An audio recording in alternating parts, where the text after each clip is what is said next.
imagino que algunos empleados de YouTube para ver si está en línea con la política de ellos, y unos 5 o 6 de aquí. All right, muy bien. Bueno, vamos a ver si hoy aprendemos algo. Es el tercer sermón. Y el título es una reforma que produce regocijo. Y el versículo clave que marcamos es Segunda de Crónicas 30:26, y eso está en apuntepastoral.com. Ahí están los puntos de los últimos 2 sermones también. El primer sermón puse solo los puntos clave. En el segundo puse los puntos claves más subpuntos.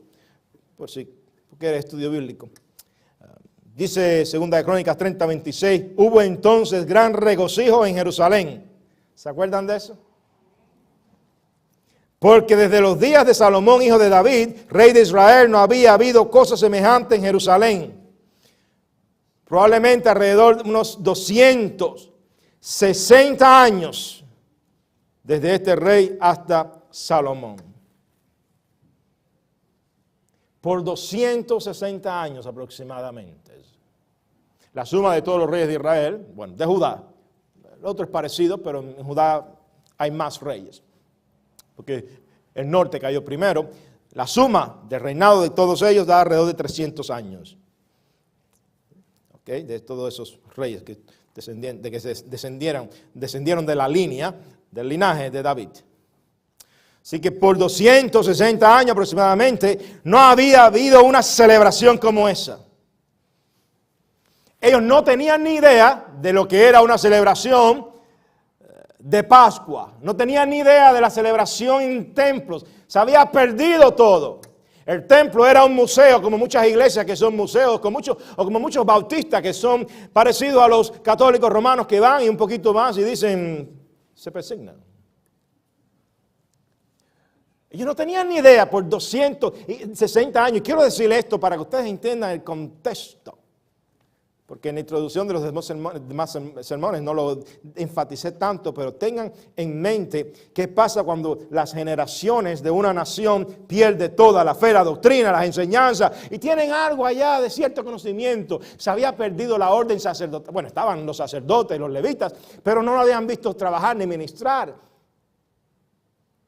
Pero ahora experimentaron un avivamiento, y como yo les puse a los puntos, pongo 3 palabras que son sinónimos para mí de reforma en el contexto en que estamos predicando: transformación, restauración, avivamiento. ¿Se acuerdan de esas palabras? ¿Sí o no? Ellos experimentaron eso.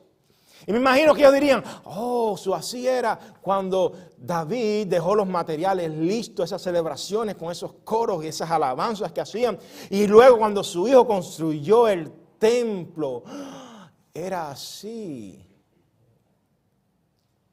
Es como hoy en día, si pudiéramos celebrar en esta nación y volver a las bases bíblicas de hace 220 años, entonces la gente diría, así era. Así eran los avivamientos en los Estados Unidos. Es algo así. Y hoy yo quiero hablarles a la generación que va de Middle High School hasta 45 años. Levanten las manos. Levanten las manos.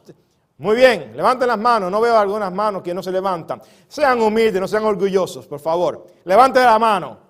El pastor me está haciendo levantar las manos. No sea orgulloso, sea humilde por Cristo. Yo quisiera levantar la mano, pero tengo 50. Sí. Muy bien, es para ustedes. ¿Saben por qué? Porque este rey tenía, ¿cuántos años? 25 años. Así que este sermón lo voy a transformar un poquito para esta generación. 25 años tenía este hombre cuando Dios le dio ese trabajo. El trabajo de ser rey, que no lo buscó él, no se lo ganó, fue por gracia. Dios hizo que él naciera en cuna de oro, se dice la expresión. Es la doctrina de Dios, de la gracia de Dios. Somos los que somos por Dios. Nadie aquí se merece nada de lo que tiene. Joven que tienes esa generación, usted no tiene nada porque se lo ganó. ¿Usted sabe eso? Ni trabajo, ni fuerza, no tienes nada, ni salud. Yo sé esa doctrina y la creo. Pero me convencí más cuando me partí el hueso del pie. El pasaje este nos habla de la celebración que ellos tuvieron, la alegría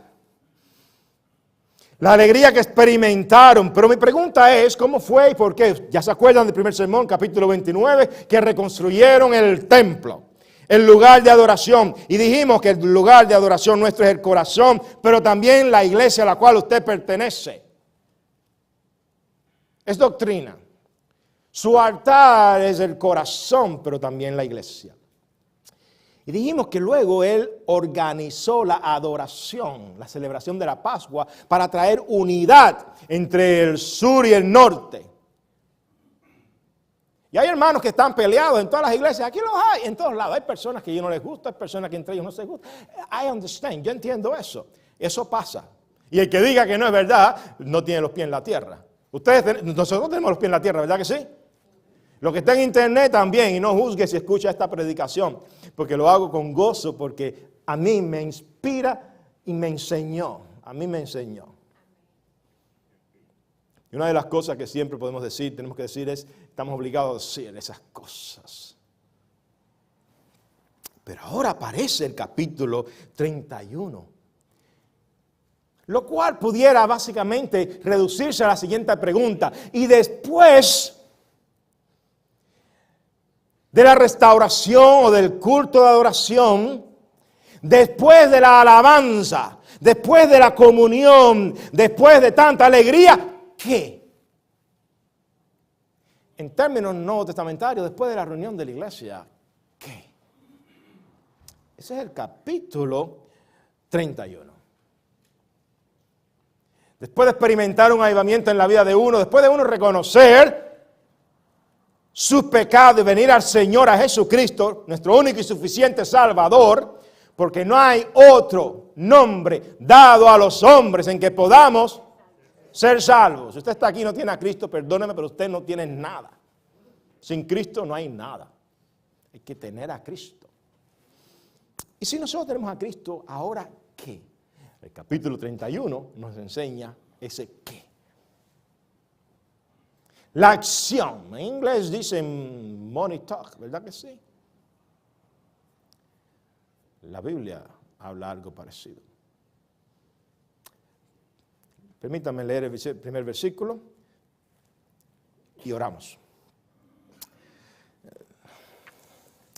Primera de Crónicas, capítulo, voy a comenzar en el capítulo 30, al final, versículo 26, que es el clave. Hubo entonces gran regocijo en Jerusalén, porque desde los días de Salomón, hijo de David, rey de Israel, no había habido cosa semejante en Jerusalén. Después los sacerdotes y levitas, puestos en pie, bendijeron al pueblo, y la voz de ellos fue oída, y su oración llegó a la habitación de su santuario al cielo.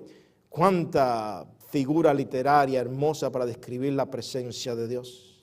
Y entonces el capítulo 31, que es continuación de la historia. El versículo, de hecho el versículo 1 del 31 es parte del 30, pero yo no voy ahora a fajarme con los que inventaron los números de los capítulos, porque lo hicieron con un propósito bueno, era la memorización de las escrituras. Y poderle enseñar y que la gente supiera. Pero el versículo este que voy a leer le pertenece a ese otro capítulo y dice así: hecha todas estas cosas, todos los de Israel que habían estado allí salieron por las ciudades de Judá. ¿Saben qué cosas fueron? Destruir las imágenes. Y quebraron las estatuas y destruyeron las imágenes de acera. Yo no he hablado de eso, no he hablado ni voy a hablar mucho, solamente para que tengan una idea. Acera era la diosa que para ellos corría el show. Y algunos la llamaban la esposa de Jehová. Como para justificar la mala teología. O sea que si vamos a hablar de teología con esto, solamente hay mucho. Porque muchos justifican su mala práctica en la fe con doctrinas. y derribaron los lugares altos y los altares por todo Judá y Benjamín y también Efraín y Manasés hasta acabarlo todo. Después se volvieron todos los hijos de Israel a sus ciudades, cada uno a su posesión.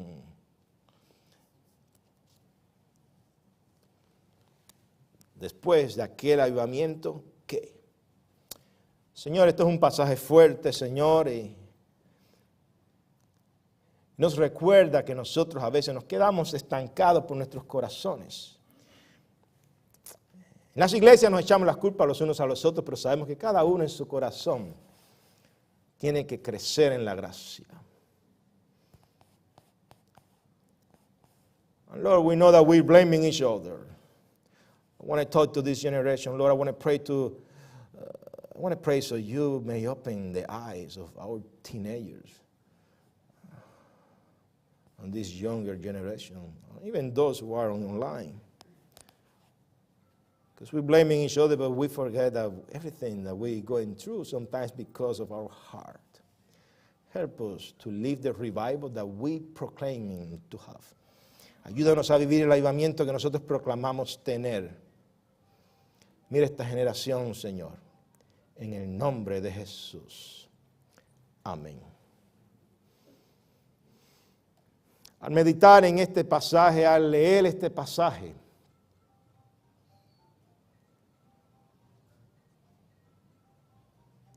a recordar la escritura y esta historia, me vino a la mente, de alguna manera, que si este hombre que dirigió esto era un joven de 25 años, quizás sea entonces bueno recordarles a los jóvenes que están aquí esta mañana y los que escuchen que esto quizás sea para ustedes.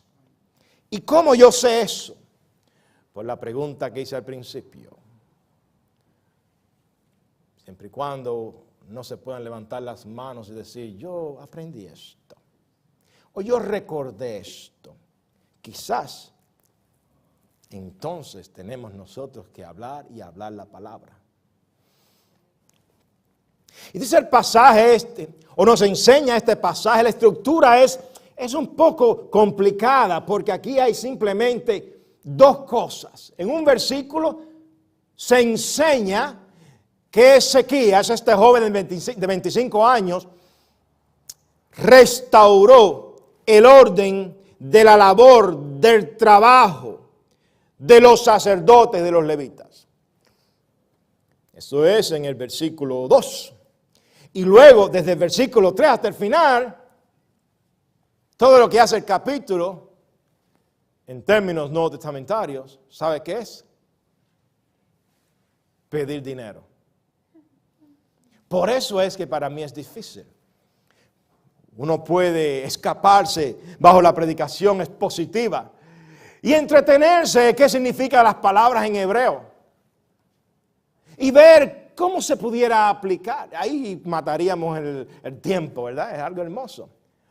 Pero estaría estafando yo como pastor y como maestro de Biblia, que al fin y al cabo ese es mi trabajo.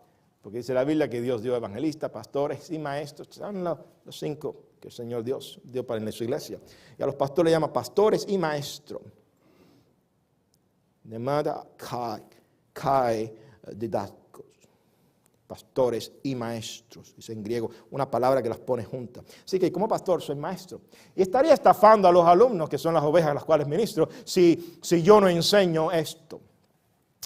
Pero siempre me gusta aclarar que tiene que ver a veces con finanzas, pero no me interesa el dinero de nadie aquí, al Señor no le interesa. Cada vez que hemos querido hacer algo, aquí hay testigos, ¿verdad? Que el Señor siempre ha provisto. Sin llorar, la última ofrenda que mandamos a un país no hace mucho, hubo una gran porción que fue anónima, hubo una que esta iglesia tenía separada porque no utilizó en otro país, y esta iglesia solo levantó una gotica pequeñita.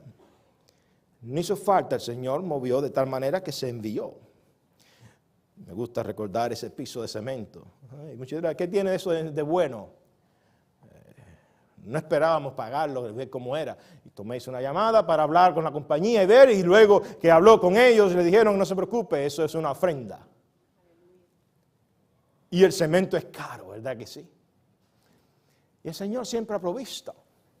El Señor se mandó a sí mismo un huracán a la Florida y muchas iglesias e instituciones tuvieron el privilegio de restaurar sus techos gracias a ese huracán. Varios, Vilma fue uno. ¿Por qué digo esto? Para aclarar que no es nuestra intención. Nuestra intención es tocarle los corazones a esta generación porque necesita tomar la antorcha, que no lo está haciendo como debería de ser. No es una predicación de leña, no es una predicación de ofender, es una predicación de buscar, después de una alabanza, de una restauración, de una adoración, de una llamada manifestación de Dios en la iglesia, donde Dios está haciendo que estén regresando ya pronto hay que abrir los bancos, aunque algunos los han abierto ya. Después de algo así, ¿qué? ¿Tiene sentido esta perspectiva del capítulo 31? El que dijo que sí se ganó un viaje a Hawái.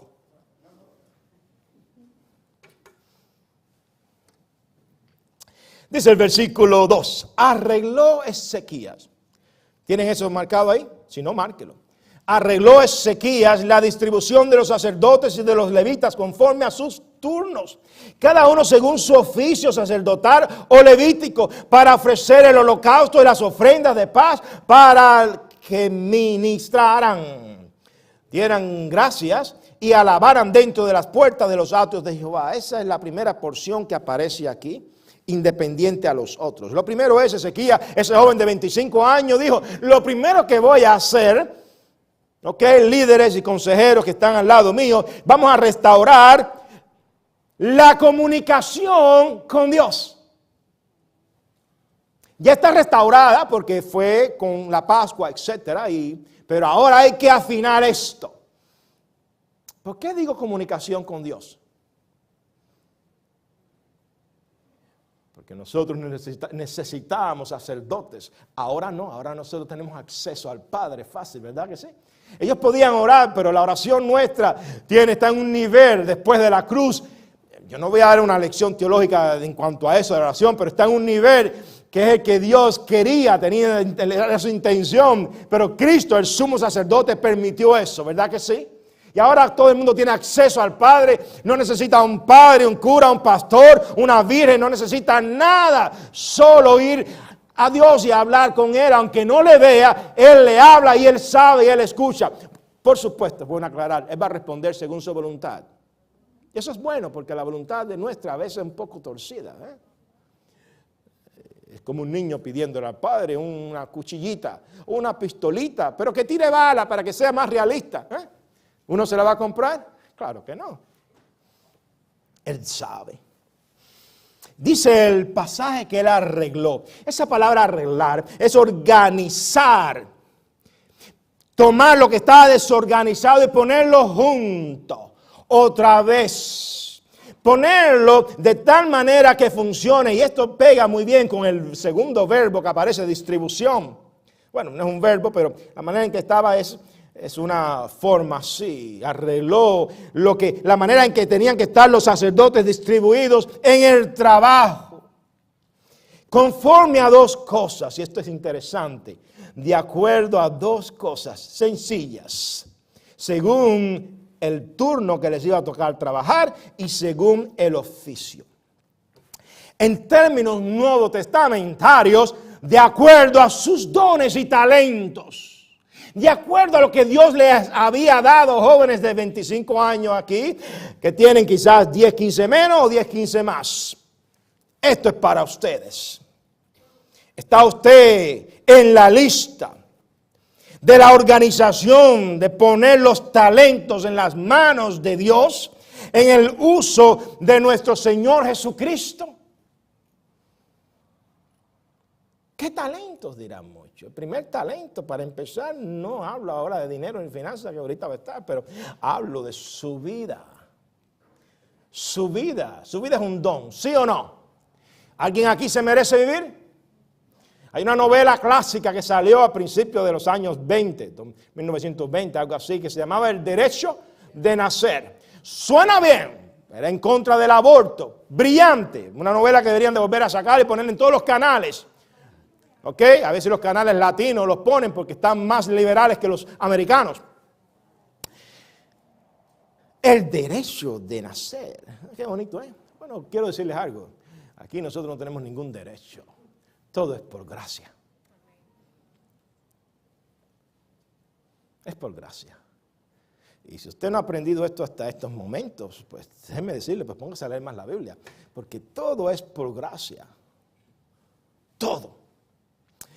Y entonces aquel joven de 25 años, en esta reforma de liderazgo, él dijo, vamos a llamar a los sacerdotes, vamos a poner esto en orden. Y claro, él sabía eso porque él sabía lo importante que era el ministerio sacerdotal. Hoy en día tenemos pastores y maestros, evangelistas, etcétera, tenemos diáconos, tenemos todo tipo de personas enseñando, pero en esa época quiero que sepan que los pastores eran los sacerdotes y los levitas. Ellos eran los que estaban puestos por Dios para dar la palabra. De hecho, en Levíticos dice así, Jehová habló a Aarón diciendo, tú y tus hijos contigo, no beberás vino ni sidra cuando entréis en el tabernáculo de reunión para que no muráis. Estatuto será, perpetuo será para vuestras generaciones. ¿Saben por qué? Para poder discernir entre lo santo y lo profano, entre lo inmundo y lo impío, y para enseñar a los hijos de Israel. Los maestros eran los sacerdotes y los levitas. En el Nuevo Testamento, ¿quiénes son esos sacerdotes? No escuché. Alto. ¿Quiénes? Nosotros. ¿Sabían eso? ¿Verdad que sí? Todos somos predicadores, incluidos, por cierto, para que no se nos olvide, en Mateo 28. Por tanto, id y haced discípulos. ¿Cómo? Enseñándoles. Es que hoy en día la gente piensa que evangelismo es invitar a la iglesia y ya, no quieren enseñar. Enseñar. Es doctrinal. Deuteronomio nos habla también 21:5. El tiempo apremia, pero quiero que sepan que este joven de 25 años conocía las Escrituras y él dijo, yo voy a volver a la Biblia. ¿Okay? Deuteronomio 25 nos habla que los sacerdotes eran escogidos por Jehová para servir y bendecir el nombre de Jehová. Y por la palabra de ellos se decidirá toda disputa y toda ofensa. En otras palabras, ellos eran también los que iban a reunirse cuando había una disputa y un problema legal. Y quiero decirles más, también eran los doctores. Les voy a poner una ilustración. Cuando Jesús sanaba a alguien, ¿a quién los enviaba? ¿Saben por qué? Porque los sacerdotes eran los doctores en medicina también. Ellos sabían las plantas, sabían la salud, sabían la ley, sabían qué utilizar y qué no utilizar. Entonces, qué no utilizar y venía un enfermo y entonces él, que era la persona entrenada, decía, era no solo el teólogo y el maestro, sino era también el doctor en medicina. Y ellos, los sacerdotes, decían, chequeaban, vamos a ver, sí, estás bien, ya no tienes lepra. O vete y toma esta medicina. Era el trabajo de ellos. Pero no solo fue así. Además, le voy a dar un pasaje más para que se... Malaquías 2:7, márquenlo, porque esta es clave en la teología, por cierto, de los pastores y de los maestros. Porque los labios del sacerdote han de guardar la sabiduría, y de su boca el pueblo buscará la ley. O sea, el predicador era el sacerdote, porque mensajero es de Jehová de los ejércitos. Así que él dijo, vamos a restaurar a los predicadores. Vamos a restaurar a los que van a dar la palabra. Vamos a restaurar a los líderes jóvenes de 25 años, un poco menos, un poco más. Si tú eres líder, esto es para ti. Restaura tu corazón. Por 260 años aproximadamente, ellos no habían tenido o no habían apreciado el trabajo de los sacerdotes y de los levitas, que los pobrecitos no tenían tierras para trabajar. ¿Saben eso? ¿Saben eso? Levanten la mano los que saben eso. Hay algo aquí entonces para que me levanten la mano cuando vuelva a hacer la pregunta. no tenía tierra. En otras palabras, todas las tribus de Israel decían que amaban a Jehová, mientras que tenían un mundo de miles y miles de desempleados que no tenían ni para proveerle a sus familias, a sus esposas y a sus hijos, a sus nietos, no tenían tierra. Si acaso alguien le decía, ok, ven acá, mira, toma una tierrita ahí, siembra un poquito de yuca. Bueno, ellos no comían yuca, pero suena bien. Eso era de este continente, de los indios de acá, ¿ok?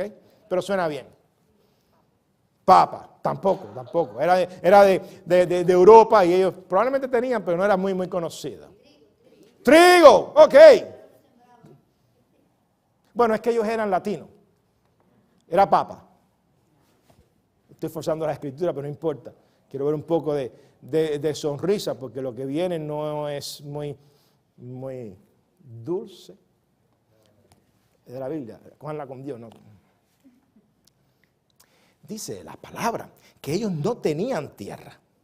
Y entonces el rey dijo, un momentico, ¿cómo nosotros vamos a tener a los siervos de Dios, a los maestros de Biblia, a los predicadores, a sus esposas, a sus hijos, todos ellos pasando hambre en términos del Caribe, comiéndose un cable? ¿Conocen esa expresión? ¿La han escuchado? Comiéndose un cable. Y luego van a adorar y alabar a Dios, mucha Pascua, mucha cena, mucha adoración, y después los pastores no tienen ni seguro médico. Yo estoy en una campaña, un poco, no es muy popular. Yo le digo a los bautistas del sur, nuestros hermanos en Cristo, ¿para qué nosotros queremos plantar más iglesias? Para tener más pastores muertos de hambre, sin seguro médico, esposas amargadas, hijos regados que no tienen a veces ni para comprar zapatos. Si eso es plantar iglesia, conmigo no cuenten. Plantar la iglesia es que mantengan bien al que está en el campo. No haciéndole pasar hambre. Estoy aquí por Cristo. Entonces los demás con buenos carros, casas, se quejan, pero no tanto. Porque los pastores suben a los púlpitos a veces con las cuentas negativas, con biles que no saben cómo pagar. Así suben. Oigan esto, generación de 25 años, un poco más y un poco menos. Dios ha sido bueno. Quiero que sepan que aquí no hay cosas personales del presente, pero sí del pasado. Recuerdo cuando Joel se dejó ya de enseñar en la universidad, yo dejé el trabajo y vinimos para acá, tuvimos que escoger en momentos si comprar leche o echar gasolina. El Señor empezó a lidiar. ¿Cómo ministrar cuando no tienes dinero? ¿Cómo amar cuando no ves una buena manifestación de amor? Y el Señor me enseñó mucho. El Señor fue bueno. Y por si no recuerdan la historia, en esos 4 años la iglesia aumentó a una asistencia de los domingos a 142, 143 personas. 2 domingos por la mañana, de 23, 24 que venían. Por 4 años aumentó así. ¿Qué quiere decir esto? Jóvenes de 25 años, un poco más, un poco menos, los que escuchan en internet, no juzgues, no critiques por lo que estás escuchando. Concéntrate en tu vida espiritual y mira a ver si tú eres parte de los que son verdaderos sacerdotes del Nuevo Testamento, que apoyan, que están en el orden, como hizo este rey, y entonces pones tus talentos al pie de la cruz. ¿Cómo es eso? Porque eso suena muy superficial. Al servicio de la obra de Dios. Aquellos sacerdotes, según este rey joven, tenían que estar en este orden, que por cierto, esto es algo establecido no por la ley. La ley marcaba algo, pero el intérprete bueno de eso fue el rey de David. Si ustedes leen con calma en sus casas, 1 de Crónicas 25, David fue el que estableció el orden. Él dijo, ok, vamos a coger la ley que nos habla de los sacerdotes, el orden y tiempo, pero vamos a darle forma a esto, vamos a aplicar la teología. Entonces, en 1 de Crónicas 25, es donde le dice a los sacerdotes, ok, cada uno va a trabajar, tú aquello, el grupo por grupo. Bien, David era un genio. Ustedes saben eso, ¿verdad? Fuera de la religión y la teología, el hombre era un tremendo líder, lo era, tremendo líder, y muy carismático. Y muy de pueblo. Sus primeros ejércitos y tropas fueron formadas por ¿quiénes? Por ladrones y deprimidos y gente perseguida y delincuentes. Y a eso es a lo que él utilizó y los hizo líderes para el Señor. ¿Qué clase de líder que levanta de eso? Grandes guerreros. Muchos de sus 30 valientes salieron de esos delincuentones que estaban en la famosa cueva de Abulá, donde él los conoció. ¿No es algo hermoso? Y uno dice, Señor, ¿qué clase de líder? Nosotros esperamos que el Señor mándanos líderes. Mándanos líderes de otras ciudades, de otros países, de otras iglesias. No, eso es pecado. Señor, levanta líderes de nosotros. Joven de 25 años, un poco más, un poco menos. Dios quiere utilizarlos a ustedes.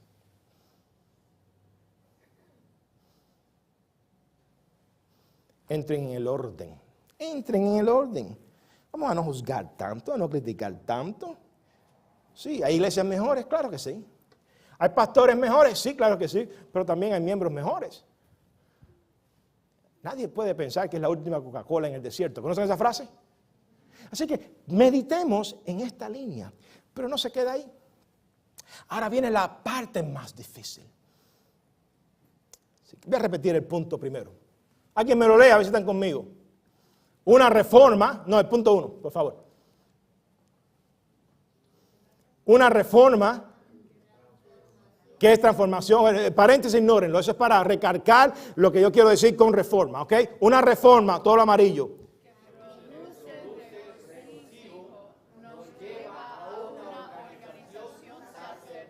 Eso es.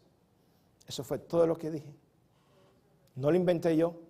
Tengo más versículos que se los voy a poner en el website. Pero tengan eso en mente. Y si usted no tiene ni idea, usted tiene dones y talentos. Y si no, pues busque, ore. Pero el Señor le va a mostrar. Pero viene una segunda enseñanza. Y esta segunda sección de la palabra está a partir del versículo 3. Una reforma, que es lo mismo que transformación, restauración o avivamiento en nuestras vidas, que produce regocijo, nos lleva también a ¿qué? Ok, los jóvenes. Quiero a alguien que esté cerca de 25 años. ¿A qué nos lleva? ¿Qué lo dice? ¿Quién lo lee? Que no sea Nisbel. Bueno, pero de esta manera yo dije un poco menos, un poco más. No, que no sea el líder de los jóvenes. He's cheating. Otro más. Me tienen estancado aquí, se va el tiempo. Después voy a...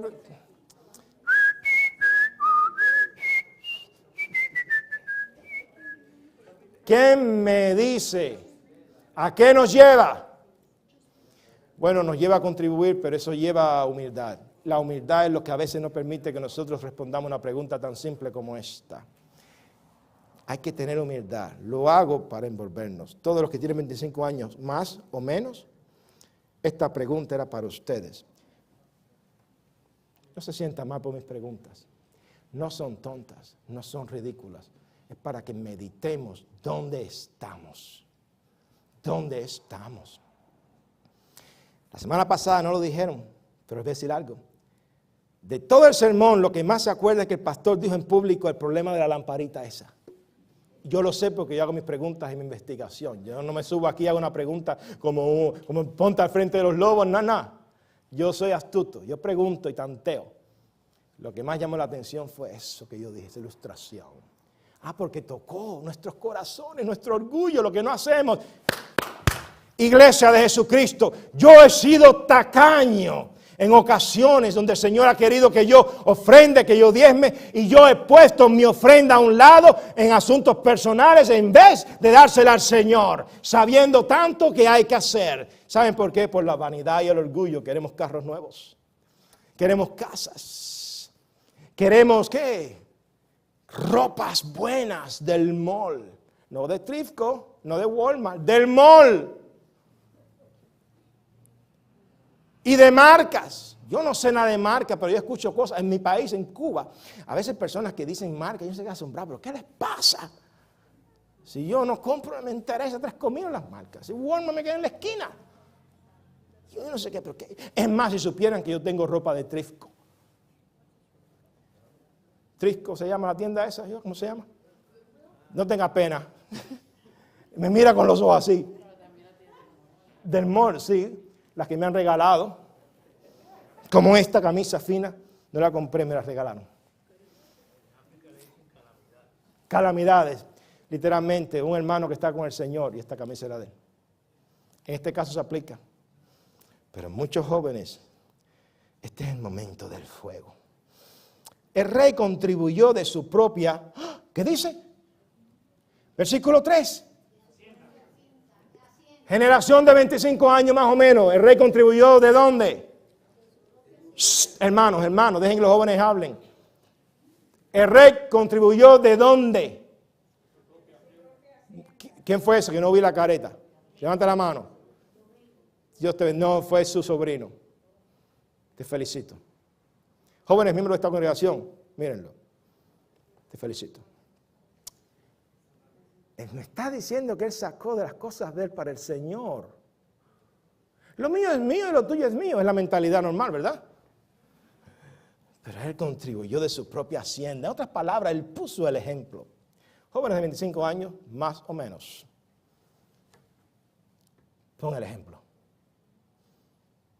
Pon el ejemplo. Yo me alegro como anoche cuando vino Martica. Un refrigerio. No quiero decir nombres porque estamos en internet, pero bueno. Martica, le decimos Martita a veces, pero Marta Espósito. Vino ahí a estar con los juveniles. ¿Por qué hay juveniles? Porque quizás los mayores se ven o muy especiales o una edad muy cansados, no sé. Pero ellos están para enseñar a los juveniles.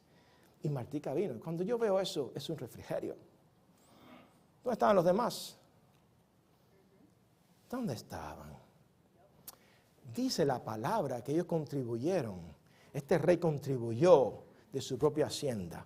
Yo lo que acabé de poner es una ilustración que esta joven contribuyó de su tiempo. Todos aquí tienen algo que hacer, ¿verdad que sí? Todos. Pero cuando usted ve en los grupos de juveniles, jóvenes adultos que están allí para enseñar, no para recibir, es para enseñar. Y en verdad no van a recibir mucho. ¿Por qué? Porque conocen la palabra. Conocen. Y el nivel en que predicamos, tanto el pastor de jóvenes como yo, y lo que él invite es para ponerlo lo más posible al nivel de ellos. Estamos para dar, contribuir. Hoy los teléfonos se están prendiendo en todos lados aquí.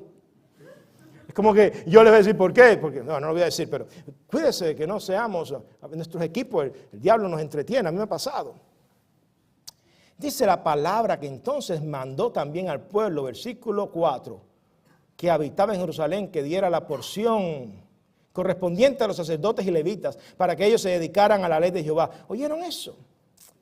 Este es un pasaje difícil de predicar, les voy a decir por qué, porque muchos dirán, bueno, el pastor lo predica por él. No, hermanos, no es así. Nosotros ya establecimos la doctrina neotestamentaria. ¿Somos qué? ¿Qué somos? Sacerdotes y levitas. Ya lo somos en Cristo. Sé que no lo digo por el pastor, se aplica, pero no lo digo por mí. No, es por todos nosotros. Cuando nosotros traemos de nuestra porción para poner el ejemplo, y lo segundo, lo hacemos también para alimentar a los siervos de Dios, que somos todos aquí. ¿Cómo lo hacemos? Les voy a decir algo que probablemente muchos dirán, no, se van a asombrar, otros se les va a llamar la atención, otros dirán, pero ¿por qué dice eso en internet? Este edificio, mantenerlo anualmente es alrededor de $44,000. ¿Cómo lo vio? ¿Alguien aquí se imaginaba eso? Que no sea diácono, ni de finanzas, porque conocen eso. A ver, ¿quién sabía que aquí este edificio cuesta alrededor de $45,000 anuales? Mantenerlo. ¿Está pagado? $45,000. Eso es dinero. Eso significa que no es free, no es gratis. Está pagado gracias a la generación de los años 70, 80 y principios de los 90, que algunos están aquí sentados, que lo pagaron con trabajo, con ofrendas de kioscos misioneros, con comida de coinonía de fin de mes. Y lo pagaron trabajando duro, vendiendo comida allá afuera, porque yo conozco las historias y he visto fotos, trabajando duro, trabajando overtime, part-time en sus trabajos para ofrendar. Y ahora todos nosotros estamos recogiendo. ¿Verdad que es tremendo? Pero generación de 25 años, más o menos, ¿qué hacemos nosotros ahora? ¿Qué vamos a hacer nosotros? ¿Qué vamos a hacer con lo que los que abrieron el camino nos dejaron en nuestras manos? ¿Qué hace usted? Que venga un ángel y lo repare. Que venga un ángel que tú estás para eso vuelan y arregle la lamparita. ¿Qué vamos a hacer? Se lo dejo a ustedes. ¿Qué hace usted? Ponga tiempo, ponga talentos, ponga sus dones. Todo el mundo tiene talentos. A veces me reúno con el equipo hablo con los hermanos más cerca en el ministerio, como los hermanos que trabajan en construcción aquí, y a veces les digo, pero ellos son pacientes conmigo, y yo me doy cuenta que en el amor de Jesucristo me ignoran. Pero yo les digo, ¿saben qué? Olvídense, no lloremos más a los demás. Si no vienen electricistas, si no vienen carpinteros, si no viene lo que necesitamos, vamos a pagarlo y se acabó. Nos quedamos sin dinero, se acabó. Pero nosotros vamos a cuidar el templo que las otras generaciones nos dieron. Ellos me ignoran, gracias a Dios. Pero viene el tiempo en que muchos no van a ignorar ese tipo de petición. Ya hay momentos en que no lo hemos ignorado. ¿Por qué? Porque hay que ministrar, hay que servir. Vienen tiempos en que los talentos, los grandes maestros que tenemos nosotros en nuestras iglesias, las grandes mujeres de Dios que tenemos, que son todas ustedes, los grandes jóvenes de Dios, si no se ponen a dar la palabra, el Señor va a seguir trayendo almas o por la frontera o por el internet. Pero no gracias a nuestra obra. ¿Están conmigo? ¿Por qué por la frontera? Porque vienen de otros países, tienen familiares aquí y hacen una buena obra y los traen aquí. ¿Por qué por internet? Porque nos buscan por internet o de casualidad lo encuentran. Pero luego nosotros, ¿qué hacemos? ¿Ven lo que estoy diciendo? Talentos, dones a los pies del Señor. Eso es como se aplica, no estoy pidiéndole dinero. Eso viene ahora. Casi. No lo digo yo, está aquí. Dice el pasaje, continuamos leyendo, que mandó también al pueblo que habitaba en Jerusalén que diera la porción correspondiente a los sacerdotes, bla, bla, bla, ya sabemos eso. Pero entonces dice que cuando escucharon eso, ese edicto fue divulgado, entonces todos comenzaron a dar, ¿qué cosa? Versículo 5, ¿muchas qué? ¿Muchas qué? Ok, una pregunta más para los jóvenes de 25 años más o menos. ¿Muchas qué? Mana Ismeri, no se ofenda, pero no quiero escucharla. Me pareció que la voz de ella fue la que habló. No, Ismeri va a coger un break. ¿Quién tiene aquí 25 años más o menos, que no sea ni Isber, ni el director de jóvenes, nos quiera decir qué más dice este pasaje? ¿Qué traían ellos? ¿Quién lo dijo? Ok, Jennifer, thank you. ¿Qué son las primicias? Lo primero. Lo primero es lo mejor. Pero fíjense, traer lo primero era un acto de fe. Y esta es la parte que a veces perdemos nosotros. El pastor está hablando de dinero. No. Esto es a la luz del Nuevo Testamento. Para ellos era así, era dinero, era comida, era todo, por varias razones que ahora no hay tiempo. Pero en términos del Nuevo Testamento, las primicias, es que nosotros somos las primicias del Señor. Cristo es la primicia de la resurrección, ¿sí o no? Todo lo bueno se le llama para Dios primicia. ¿Y qué es lo que usted le da al Señor? ¿La primicia o lo último o lo segundo o lo que sobre? No, aquí hay teología. Al Señor se le da lo primero. Miren, le voy a contar algo que no sé si se acuerden los hermanos de vuelta. Mi familia era de allí. Por muchos años, cuando los jóvenes comenzaban a trabajar allí, ¿qué es lo que hacían? ¿Cuál era la costumbre? La última generación que hizo eso fueron José Enrique y mi tío Adán y algunos jovencitos de su época. El primer cheque lo daban para la iglesia. ¿Ustedes sabían eso? ¿Se acuerdan de eso? Los de vuelta. ¿Han escuchado eso? No sé, el primer salario, sí. No sé si todavía lo hacen. Creo que tengo entendido que la última generación que hizo eso fue José Enrique, que es el pastor de ellos ahora, mi tío Adán y 3 o 4 de ese grupito, que eran como 7 u 8. Es algo tremendo. Claro, no estoy pidiendo eso, pero es una ilustración de dónde está el corazón. ¿Dónde está el corazón? ¿Lo que sobra? ¿O lo que no voy a utilizar? ¿Dónde está tu corazón? El Señor es un Dios de primicias. El Señor es un Dios de segunda mano. Ajá. Él no es un Dios de segunda mano. Él no es un Dios que dice, es más, cuando Él obra, Él dice, ok, si tengo un tiempito, te escucho. Si puedo, si me queda una gotica de poder, que por supuesto está imposible porque es el Dios eterno, es más poderoso de todos los, no voy a decir todos los dioses, eso era del Antiguo Testamento, una cita, es el único Dios. Él es el más poderoso. El Antiguo Testamento cuando habla ese lenguaje es una burla. Entre todos los dioses estos, ninguno aquí sirve, el único que sirve es Jehová Elohim. Jehová, el Dios de las huestes. El Jehová Chabaón, el Jehová eterno, el Jehová Elohim, el Jehová poderoso en todo. El Jehová de los ejércitos, el Jehová Jireh que provee. Ese es nuestro Dios sanador. Pero imagínense que Dios dijera, si me sobra algo te ayudo. No, aún en épocas de desempleo es asombroso cómo nosotros nos hemos sostenido. Nuestros hermanos tienen trabajo. ¿Sí o no? Y el que no es porque está retirado y recibe su retiro, o si ha dejado el trabajo porque han cerrado, el Señor le ha provisto a la semana o dos. Así que, ¿qué hace usted cuando el Señor lo tiene a usted así bajo cuidado? ¿Qué hace usted? Ellos dieron las primicias, ¿sí? Ellos dieron lo mejor, incluyendo la porción, dice ahí, de los sacerdotes. No voy a meterme en eso, pero dice que también los diezmos. Yo no les voy a decir que den los diezmos. ¿Saben por qué? Sí, lo digo aquí en público, porque yo no creo en los diezmos. Creo que el Nuevo Testamento enseña en darlo todo. Es lo que enseña. Pero hay que ser astuto, ya que uno no va a dar todo. Pues de algo, que sea el 10%. Y si usted no va a dar 10%, pues dice el apóstol Pablo, a cada uno de como propuso, ¿en qué? Y qué casualidad que en las iglesias bautistas del sur de los Estados Unidos de América normalmente se proponen dar a Washington. ¿Quién es Washington? ¿Quién es Washington, tesoreros?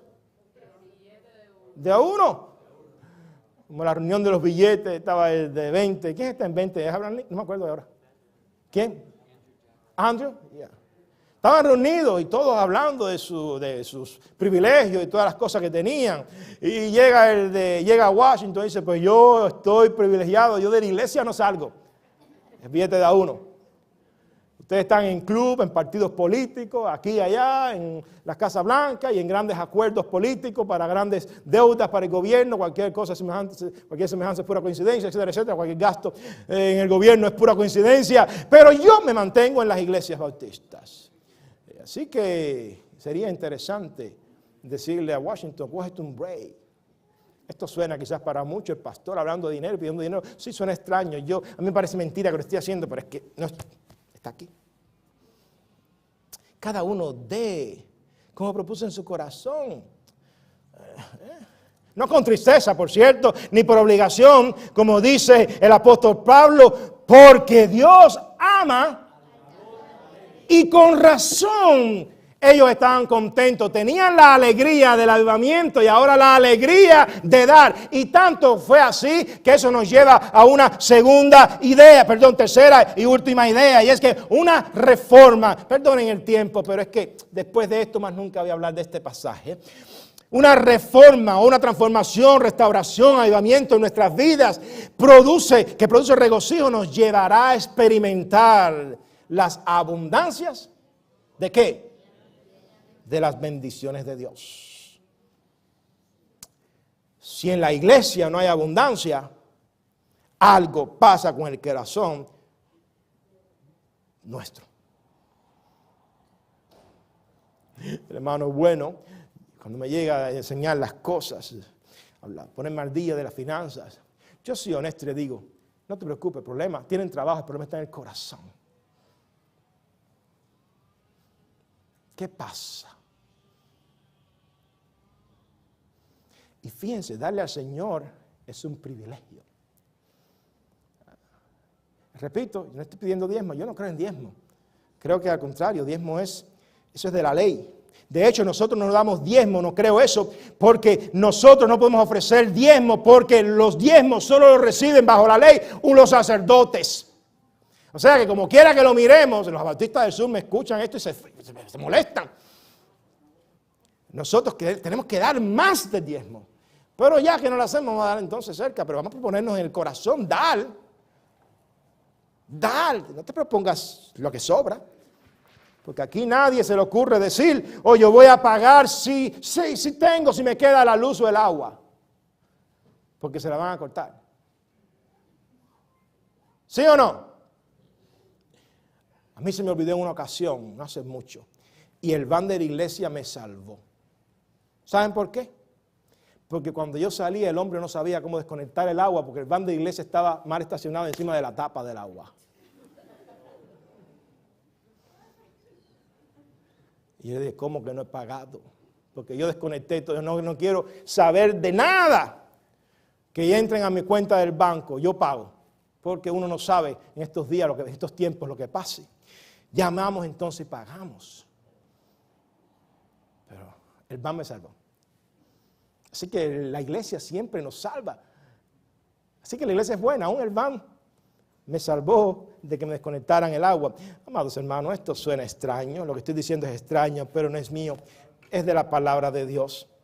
Es de la palabra de Dios y voy a leerlo para que ustedes vean que es verdad. Dice la Escritura, también los hijos de Israel y de Judá, versículo 6, que habitaban en las ciudades de Judá, fueron también con la misma alegría, dieron diezmos y ofrendas, etcétera, etcétera. Pero dice, versículo 6, al final, de las cosas que habían prometido a Jehová, o sea, lo que ellos dieron lo que le habían prometido a Jehová y los depositaron en montones,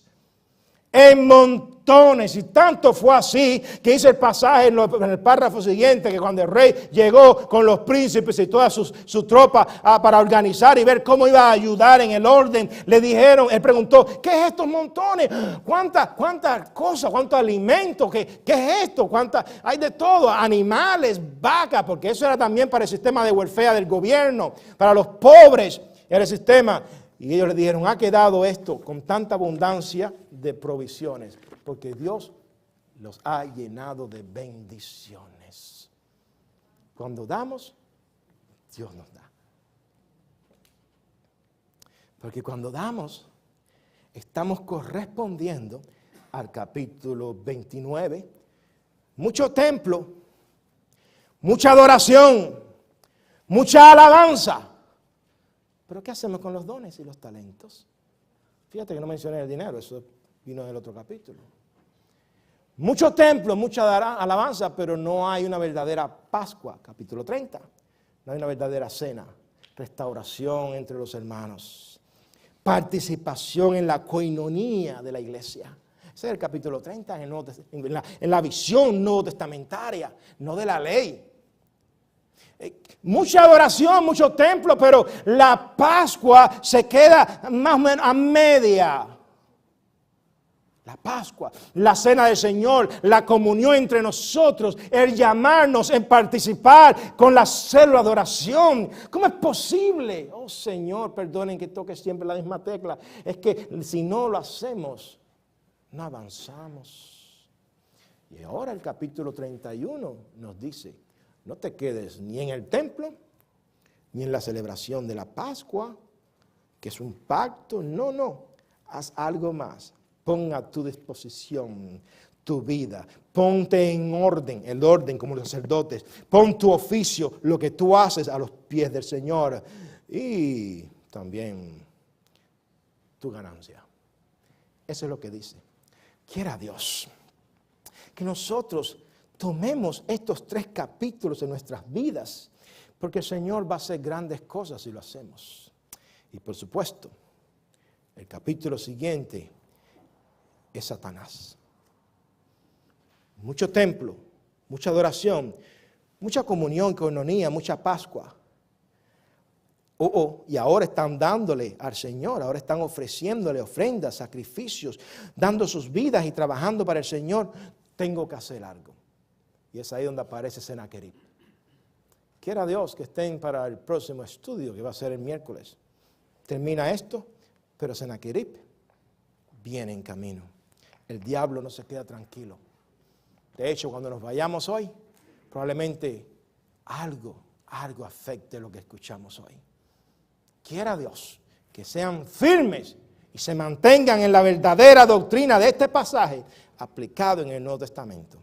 Amén.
Renuévame.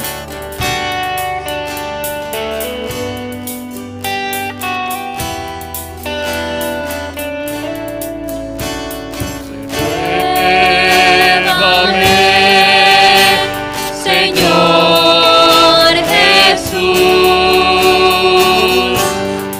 Ya no quiero ser igual.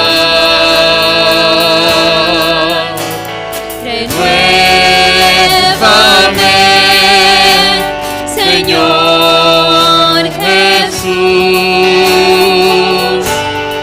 pon en mí tu corazón, porque todo lo que hay dentro de mí necesita ser cambiado, Señor, porque todo lo que hay dentro de mi corazón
necesita más de ti.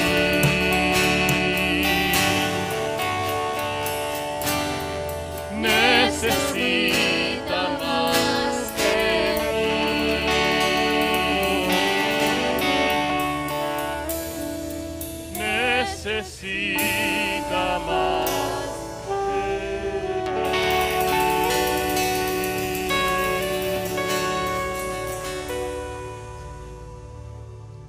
Oramos. Señor, gracias por este día de cena. Gracias por esta celebración. Señor, que tu paz, la paz que tenemos en ti, la obra redentora que tenemos en Cristo y el sello hermoso de la salvación que tenemos en el Espíritu Santo, sea con todos los que están aquí en esta mañana y en sus hogares.